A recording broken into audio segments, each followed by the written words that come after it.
ಅಪ್ಪ ಅಡುಗೆ ಆಗದೆ ಊಟ ಮಾಡ್ಕೊಳ್ಳಿ, ಬಿಸಿ ಬಿಸಿ ಇರುವಾಗ್ಲೇ. ನಿನ್ ಗಂಡನು ಬರಲಿ ಬಾ, ಮಾಡಿದ್ರಾಯ್ತು ಜೊತೆಲಿ ಎಲ್ಲರೂ.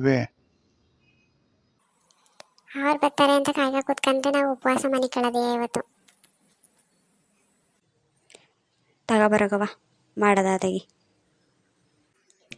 ಹೆಂಗಿದಪ್ಪ ಸಾರು, ಸರಿಯಾಗಿದ್ದಾ? ಹಂಗೂ ಇರಲಿ ಬಿಡವ ಆತಗಿ, ಚೆನ್ನಾಗತ್ತೆ ಕಣಂತೆ.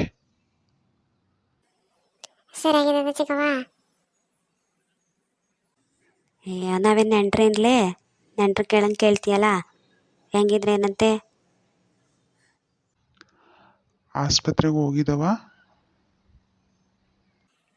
ಹೋಗಿಲ್ಲ ಕಣಪ್ಪ, ಹೋಗಿದ್ದು ಬರಬೇಕು ಇವಾಗ. ಬಂದಮೇಲೆ ಕರ್ಕೊಂಡು ಹೋಗಿದ್ದು ಬರ್ತೀನಿ.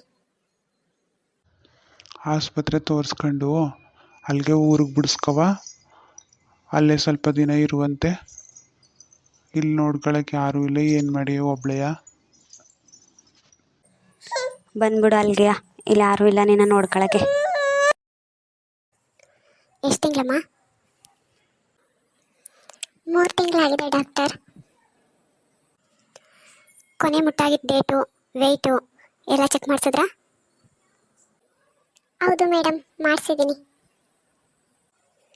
ಮಲ್ಕೊಮ್ಮ, ನೀನು ಸ್ವಲ್ಪ ಹೊರಗಡೆ ಇರಪ್ಪ. ವಾಂತಿ, ಸುಸ್ತು ಆ ಥರ ಏನಾದರೂ ಆಗ್ತಿದೆಯಮ್ಮ ನಿನಗೆ? ಇಲ್ಲ ಡಾಕ್ಟರ್, ಆ ಥರ ಏನೂ ಆಗಿಲ್ಲ. ಸರಿ ಹೇಳಮ್ಮ, ಕೆಲವು ಟ್ಯಾಬ್ಲೆಟ್ಸ್ ಬರ್ಕೊಡ್ತೀನಿ. ವಾಮಿಟ್ ಆದ್ರೂ ಟ್ಯಾಬ್ಲೆಟ್ಸ್ ಬರ್ಕೊಡ್ತೀನಿ. ವಾಮಿಟ್ ಆಗೋ ಥರ ಅನಿಸಿದ್ರೆ ಟ್ಯಾಬ್ಲೆಟ್ಸ್ ತೊಗೊಳ್ಳಿ, ಕಡಿಮೆ ಆಗುತ್ತೆ. ಚೆನ್ನಾಗಿ ಊಟ ಮಾಡಿ, ಹಣ್ಣು ತರಕಾರಿ ಚೆನ್ನಾಗಿ ತಿನ್ನಬೇಕು. ಬೇರೆ ಯಾವ ಕೆಟ್ಟ ಯೋಚನೆಗಳನ್ನೂ ಮಾಡಿಕೊಡ್ದು. ಮಗು ಬಗ್ಗೆ ಸುಂದರವಾದ ಕನಸುಗಳನ್ನ ಕಾಣಿ, ಖುಷಿಯಾಗಿರಿ. ನೀವು ಖುಷಿಯಾಗಿದ್ದರೆ ಮಗು ಕೂಡ ಖುಷಿಯಾಗಿರುತ್ತೆ, ಚೆನ್ನಾಗಿ ಬೆಳವಣಿಗೆ ಆಗುತ್ತೆ.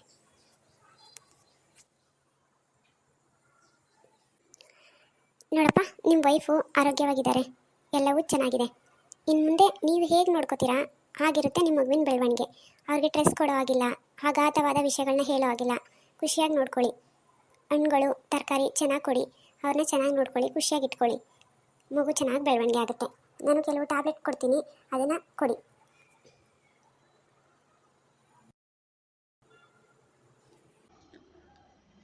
ಸರಿ ಡಾಕ್ಟರ್, ಆಯಿತು, ಚೆನ್ನಾಗಿ ನೋಡ್ಕೊಳ್ತೀನಿ.